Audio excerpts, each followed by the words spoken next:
kita udah bersama dengan juru bicara timnas atau tim nasional Amin, Pak Indra Karismiaji. Gimana Pak kabarnya, sehat? Alhamdulillah Alhamdulillah sehat. ya. Nah kali ini kita mau ngebahas terkait dengan suatu fenomena yang sangat viral ya. Itu ada yang nyebutnya dengan Anies Bubble kalau nggak salah. Nah itu bisa diceritain tuh Pak, seperti apa sih sebenarnya itu fenomena itu? Anies Bubble itu sebetulnya adalah efek dari live TikToknya Pak Anies. Jadi beberapa hari yang lalu untuk pertama kalinya Pak Anies melakukan live TikTok di TikTok ya. Itu perjalanan waktu di Jawa Timur dan ternyata 300 ribuan orang itu yang menyaksikan live TikToknya. Dan dari situ ternyata banyak yang mengapresiasi, kemudian muncullah di X di Twitter itu akun yang namanya Anies Bubble yang menggunakan konsep K-pop gitu ya, dan ternyata memang menarik buat K-popers gitu. Jadi ini suatu hal yang kami di timnas sendiri terus terang tidak memprediksi, tidak menginisiasi, jadi betul-betul organik dan kami pun juga tidak mau ikut-ikutan masuk ke dalam diskusi adik-adik kita ini ya, ini kan rata-rata Gen Z ya, karena terus terang saya sendiri nggak ngerti bahasanya gitu, tapi membaca komen-komen mereka itu ada kebanggaan buat kami-kami yang tua ini. Pertama ternyata mereka peduli ya dengan kondisi negara kita, dengan ternyata bagaimana bicara untuk mencari pemimpin yang baik, pemimpin yang tepat. Yang tadinya kan kita berpikir anak-anak Gen Z ini nggak peduli dengan, tapi ternyata melihat itu mereka sangat peduli, komen-komentarnya cerdas-cerdas kan gitu. Jadi kami sangat mengapresiasi dan berterima kasih karena ternyata misi kami untuk memang menjadi pemimpin untuk semua, membawa aspirasi seluruh anak bangsa, jadi mau yang Gen Z, mau yang milenial, mau yang Gen X, mau yang Gen Y, baby boomers, itu semua kita akomodir dan ini syukur alhamdulillah anak-anak Gen Z sangat mengapresiasi dan bahkan dinobatkan menjadi abah nasional kan gitu. Jadi figurnya Pak Anies Baswedan ini memang seperti ayah untuk kita semua. Jadi bapak bangsa kan gitu. Itu yang kami lihat, satu bangga, yang kedua juga apa ya? Ada jadi melo melihat ternyata penerimaannya anak-anak kita demikian. Artinya memang nggak ada yang menyangka juga ya bahwa pendekatan yang sangat terkesan sangat personal ya buat masing-masing orang itu ternyata lebih menyentuh ya. Dan kalau bisa nge-highlight tadi kata Pak Indra tadi terkait bahwa Gen Z ini ternyata memang sangat peduli, sebuah hal yang mungkin kita tidak bisa menangkap itu ya. Karena kita ngerasa Gen Z biasa gitu ya, hura-hura segala macam. Ternyata tidak seperti itu. Nah, lalu dengan fenomena Anies Bubble ini sendiri kita pingin tahu nih Pak, itu sebenarnya inisiatifnya tuh datangnya dari mana ini? Karena ini karena seperti saya sampaikan organik ya. Jadi kita pun tidak tahu siapa di belakang Anies Bubble ini dan terus terang kalau kita baca postingannya itu ada yang pakai bahasa Korea, itu ada yang istilah-istilah yang kita burung hantu ya. Nggak familiar kan gitu. Jadi memang punya bahasa yang berbeda, punya jokes yang berbeda. Jadi memang mereka komunitas tersendiri. Jadi kami pun di Timnas Amin ini nggak mau masuk ke dalam situ, mau mengintervensi, mau ini nggak, biarkan hidup saja, organik saja. Jadi betul-betul ya kalau bahasa kami ya ini bagian dari bantuan langit kan gitu. Yang sesuatu yang tidak kita prediksi ternyata mendapat dukungan yang luar biasa. Dan itu sangat kami apresiasi dan kami terima kasih sekali. Jadi satu hal yang akhirnya kami sangat gembira itu ternyata generasi muda Indonesia itu lebih suka fakta daripada gimmick. Oke. Itu yang bisa kita lihat. Ternyata mereka lebih menerima yang apa adanya, lebih suka sesuatu yang dialogis, sesuatu yang punya hubungan seperti keluarga, ayah dan anak. Jadi bisa berdiskusi secara terbuka dibanding yang gimmick, yang joget-joget, yang dengan hal-hal yang sebetulnya tidak dialogis kan begitu, yang satu arah. Itu yang buat kami sangat menggembirakan untuk masa depan bangsa ini. Nah ini kalau misalnya boleh ditarik agak lebih luas tuh kan Pak, maksudnya anak-anak muda yang tadi peduli ini sebenarnya ini masuk dalam radar timnas nggak sih sebenarnya, bahwa mereka tuh sebenarnya yang menjadi bagian yang harus kita rangkul gitu? Kalau dari data KPU kan jelas ya, Gen Z dan milenial itu lebih dari 50%. 50% ya, Bahkan ada yang mengatakan sampai 56%. Jadi saya yakin semua paslon, semua kubu itu berupaya untuk menarik perhatian dari Gen Z dan milenial ini yang jumlahnya sangat besar. Tapi kan belum ada yang punya formula terbaik kan gitu. Dan beruntung ternyata kami menemukan dengan cara yang mungkin nggak terlalu sophisticated, nggak terlalu ribet kan begitu, hanya dengan live. Nggak perlu dana besar ya? Bahkan tidak ada dana sama sekali kan gitu. Kita betul-betul live TikTok tuh kan cuman modalnya cuman HP sama kuota. Dan cuman ngobrol aja, dan yang live itu bisa tanya apa aja kan begitu. Yep. Dan semuanya itu natural, nggak ada yang dibuat-buat ya. Jadi kita lihat di hari pertama Pak Anies itu nggak ngerti cara matiin live TikTok, itu beneran emang nggak ngerti caranya. Sampai nanya ya kalau nggak salah ya, nanya ke orang ada yang bisa bantuin. Gimana cara kan? Karena nggak ngerti. Tim yang di belakang jadi malah ketawa gitu loh. Jadi bukan yang bantuin kan gitu, malah ikut ngeliat itu satu hal yang lucu dan natural.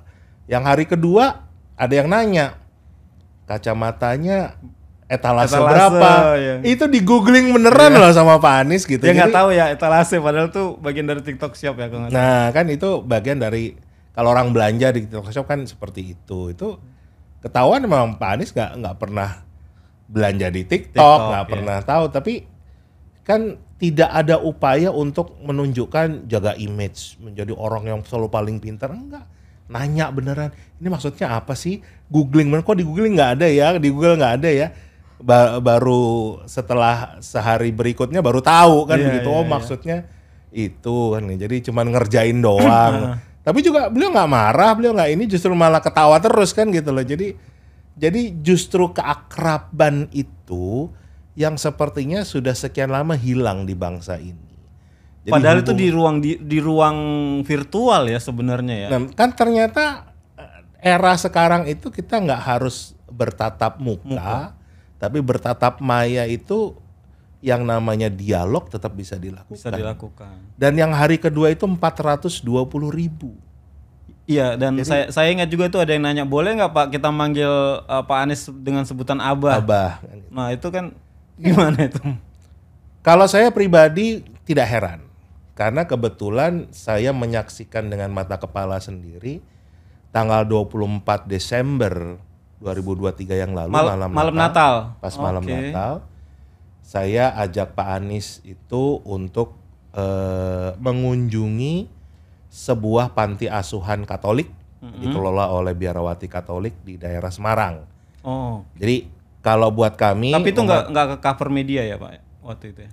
Ada beberapa media, tapi memang kita kan nggak kampanye, tapi gini loh, buat kami umat Nasrani, acara Natal itu adalah acara keluarga, ya kan? Karena kan kita bicara lahiran Nabi Isa, kan itu berarti kan keluarga kan, ada bayi, ada bapak, ada ibu kan ceritanya. Jadi biasa kami merayakan bersama keluarga, kita ngasih kado Natal, itu kan bagian dari acara keluarga ya. Nah, di panti asuhan ini kan mereka yang nggak bisa merayakan dengan keluarganya. Nggak ada ya? Nggak ada keluarga kan gitu. Nah, disitulah kenapa saya ajak Pak Anies datang untuk merayakan Natal bersama dengan anak panti asuhan.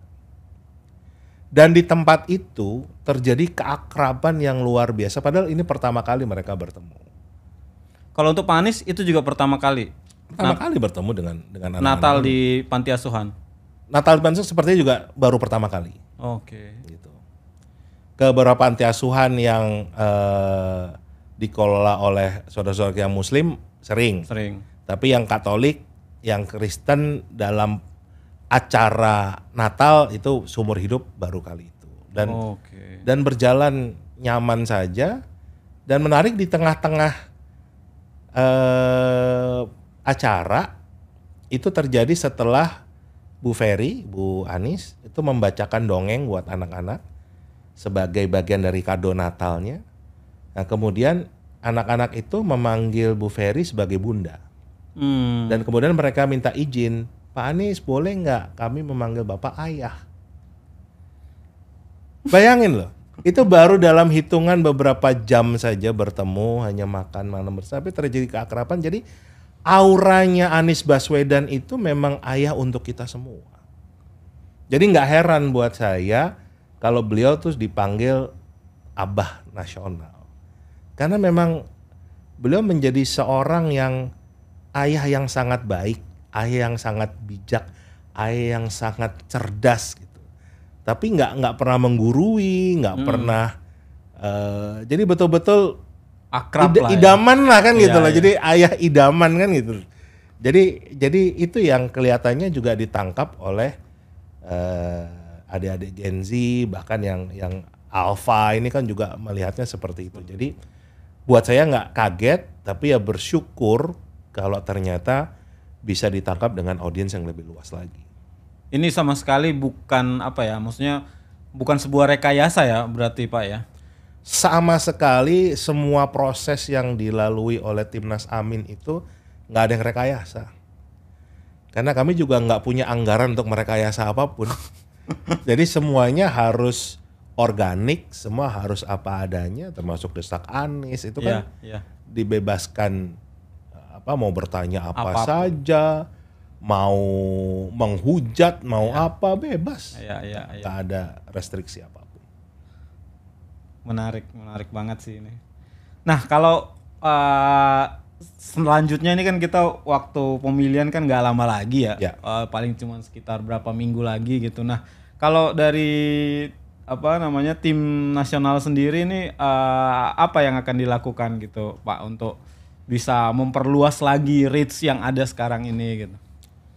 Intinya ya kami berupaya seoptimal mungkin dengan segala keterbatasan kami untuk memperkenalkan sosok Anies Baswedan dan Muhaimin Iskandar yang faktanya, yang nyatanya seperti apa. Dan pengalaman kami, kalau mereka sudah kenal sosok Anies Baswedan, sosok Muhaimin Iskandar, jatuh cinta. Jadi kita nggak perlu gimmick, kita nggak perlu pencitraan, kita justru yang apa adanya dengan kapasitas, kualitas. Beliau ini memang harus diakui, justru bangsa ini yang rugi kalau beliau ini tidak menjadi pemimpin kita bersama. Kita sangat yakin bangsa ini akan dibawa ke sebuah kemakmuran bersama, di mana akan terjadi keadilan untuk semua.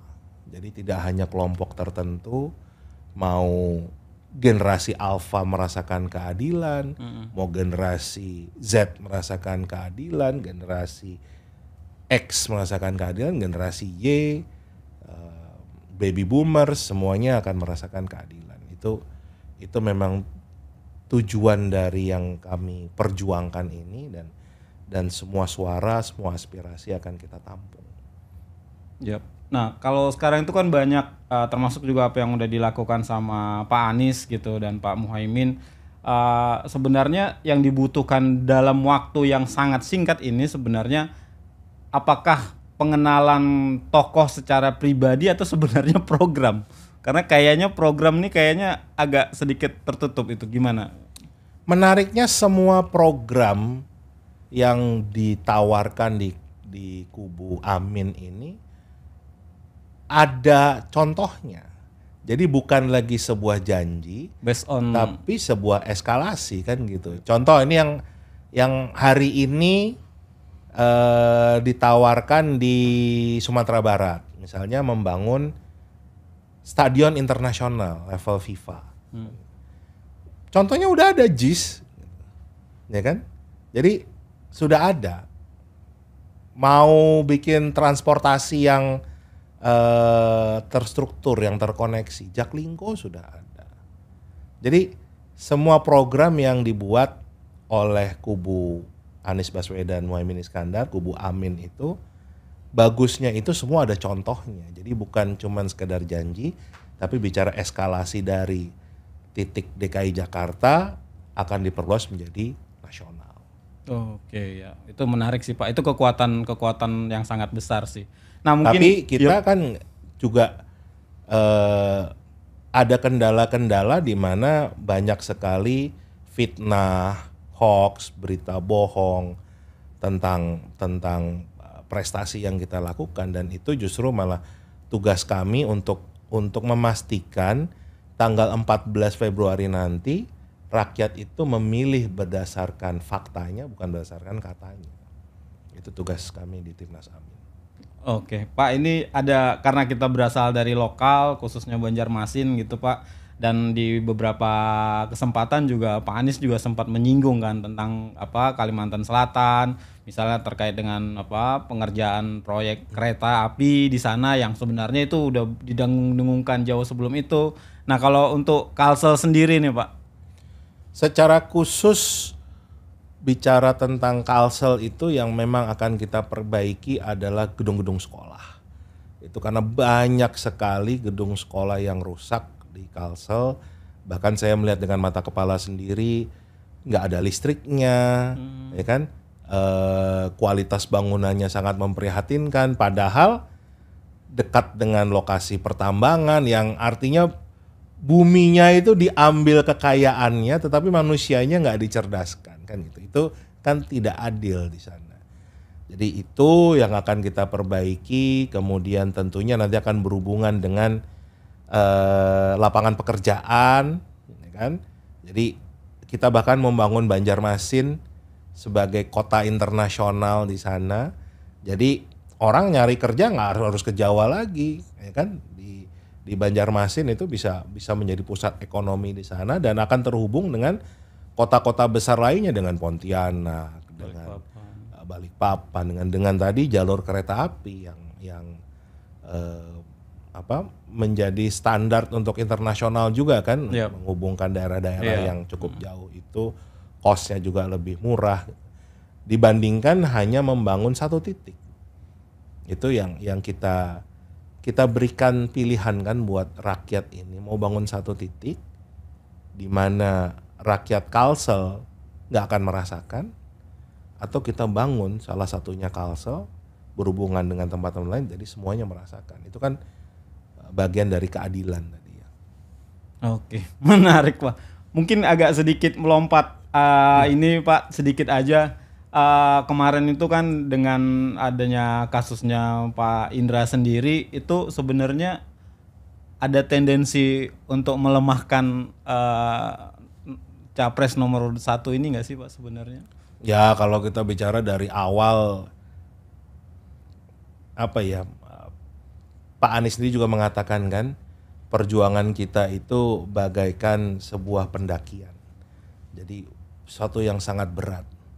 Tapi kalau kita berhasil sampai puncak, kita akan melihat bagaimana matahari terbit dengan indahnya. Jadi itulah bagian dari perjuangan kami.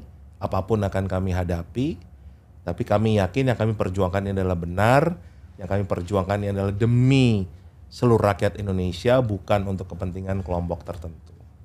Oke, artinya jauh sebelum ini sebenarnya pembacaan itu sudah dilakukan ya Pak ya, bahwa mungkin akan ada hal-hal seperti ini. Ya kita aja bersyukur, kan banyak orang menyaksikan. Nah ini nih. Amin itu bisa daftar ke KPU, tapi kan akhirnya bisa juga, ya kan? Sampai hari ini kita masih bisa berkampanye, kita masih bisa keliling Indonesia dengan kita lihat nggak ada baliho, nggak ada spanduk, tapi kita masih bisa melakukan itu.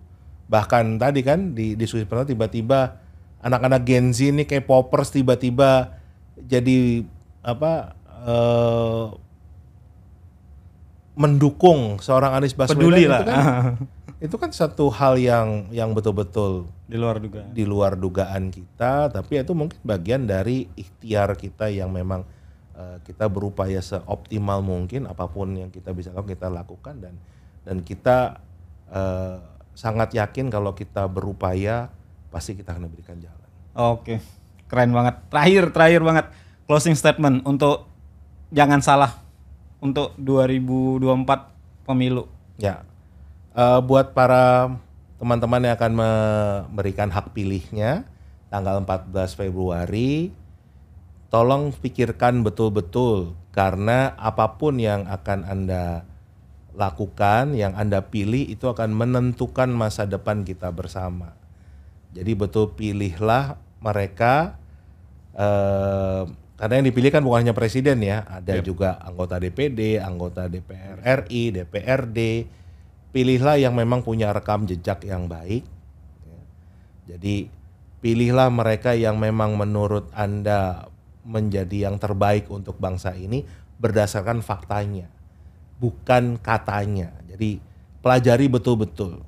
Jadi saya mengutip kata Nelson Mandela mengatakan pilihanmu harus merepresentasikan harapanmu, bukan ketakutanmu. Oke, itu dia tadi diskusi singkat kita dengan Pak Indra Karismiaji, Jubir Timnas Amin. Semoga diskusi ini bermanfaat dan kita ketemu lagi di diskusi di mabar-mabar selanjutnya.